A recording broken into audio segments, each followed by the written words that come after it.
এদেশে যত অশান্তি ঘটেছে, যত রক্তপাত হয়েছে, যত খুনোখুনি হয়েছে, সব তো শেখ হাসিনার আমলে। একটা কৃত্রিম সংকট সৃষ্টি করার প্রচেষ্টা করছে, আমরা বুঝতে পারছি। একটি ক্ষুদ্র গোষ্ঠীকে দিয়ে এই ধরনের অপচেষ্টা চালানো হচ্ছে, কিন্তু কোথাও বাংলাদেশের কোন এলাকা থেকে কেউ সাড়া দেয়নি, বিচ্ছিন্ন বিক্ষিপ্ত ভাবে।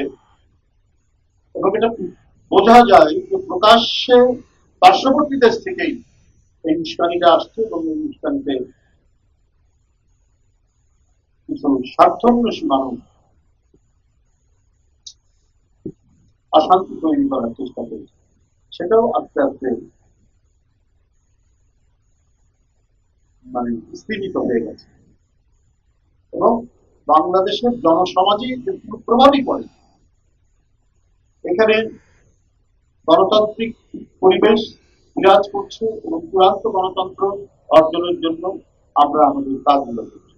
অর্থাৎ একটি অবাধ সুষ্ঠু নির্বাচন যাতে তাড়াতাড়ি অনুষ্ঠিত করা যায়, সেই জন্য আমরা অন্তর্বর্তীকালীন সরকারকে আমরা বলছি, আমরা আহ্বান জানাচ্ছি, আমরা সমালোচনাও করছি। কিন্তু এই সমালোচনা করতে গিয়ে কেউ যে গায়েব হয়ে যাবে, কেউ যে অদৃশ্য হবে, গুমের শিকার হবে, সেই পরিস্থিতিতে নাই। গণতন্ত্রে আলোচনা আছে, প্রতিবাদ আছে, বিতর্ক আছে, দাবি উত্থাপিত হয়। আবার পরিবেশকে অশান্ত করার প্রচেষ্টা তারা করছেন, এটা দেশবাসী জানেন, আন্তর্জাতিক সম্প্রদায় জানে। ভিন দেশের একজন রাজনীতিবিদের এই প্রস্তাব, অর্থাৎ শীতকালীন অধিবেশন, পশ্চিমবাংলার বিধানসভার শীতকালীন অধিবেশন বাংলাদেশের স্বাধীনতা ও সার্বভৌমত্বকে অবজ্ঞা ও অপমান করার সামিল। এটি একটি স্বাধীন দেশের উপর সরাসরি হস্তক্ষেপের করার হুমকি। বাংলাদেশের জনগণ পশ্চিমবাংলার মুখ্যমন্ত্রীর যেগুলো বক্তব্যে বিস্মিত ও হতভম্ব হয়েছে। এদেশের মানুষ পশ্চিমবাংলার মুখ্যমন্ত্রী মমতা বন্দ্যোপাধ্যায়কে একজন সেকুলার ও উদার দৃষ্টিভঙ্গির মানুষ হিসেবে জানত। আজকের বক্তব্যে আবারও প্রমাণিত হল কট্টর হিন্দুবাদী ও মমতা ব্যানার্জির মধ্যে কোন রসুনের গোড়া এক জায়গায়।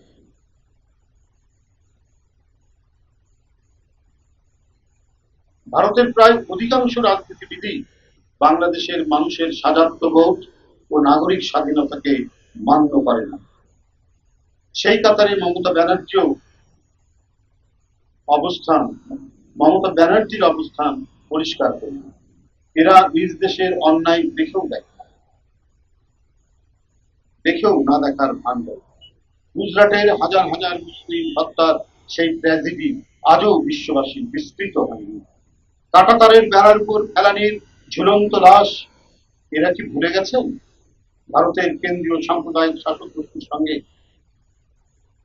একই প্রয়াসে অংশগ্রহণ করে মমতা ব্যানার্জি বাংলাদেশের স্বাধীন মর্যাদাকে অগ্রাহ্য করেছেন তার বক্তব্যে।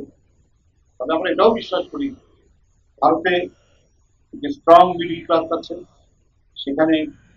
সেখানকার সাধারণ জনগণ একটি গণতান্ত্রিক প্রক্রিয়ার মধ্যে তারা বসবাস করেছে বলে সেখানে তারা স্বাধীন মত প্রকাশ করতে পারে, স্বাধীন দৃষ্টিভঙ্গি তারা আছে। কিন্তু শাসক গোষ্ঠী নানা ধরনের চক্রান্তের কুয়াশায় আবৃত করে মানুষের দৃষ্টিকে অন্যদিকে করানোর চেষ্টা করে। সেখানেও কিছু সংস্কৃত মানা মানুষ, গায়ক, শিল্পীরা বাংলাদেশের প্রতি যে অন্যায় হচ্ছে, ভারত যে অন্যায় করছে, সেখানেও তারা আমরা সেটিকেও আন্তরিকভাবে তাদেরকে ধন্যবাদ জানাই যে না, সেখানেও কিছু মানুষ আছেন যারা সত্য কথা বলছে।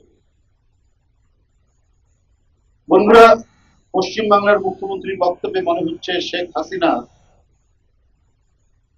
হাসিনার লুটেরা, খুনি, গুম ও নির্যাতনকারীদের পতন হতে তারা বিষণ্ণ বেদনায় মুষড়ে পড়েছে। হত্যা, গুম, খুন, গণহত্যা, নির্যাতন, নিপীড়ন, গণতন্ত্র ধ্বংস করে দুর্নীতির মাধ্যমে লক্ষ লক্ষ কোটি টাকা বিদেশে পাচার করে দেশটাকে ধ্বংসের শেষ প্রান্তে নিয়ে গিয়েছিল শেখ হাসিনার নেতৃত্বাধীন দুরাচারী আওয়ামী ফ্যাসিস্ট সরকার। এখন শেখ হাসিনাকে পুনর্বাসনের জন্য ভারতের প্রচেষ্টার অন্ত নেই। এদেশের মানুষ বিশ্বাস করে বাংলাদেশ থেকে পাচার হওয়া লক্ষ লক্ষ কোটি টাকার একটি বিরাট অংশ বাংলাদেশের প্রতি বিদ্বেষ পরায়ণকারী ভারতের রাজনীতিবিদদের পিছনে খরচ করা হচ্ছে।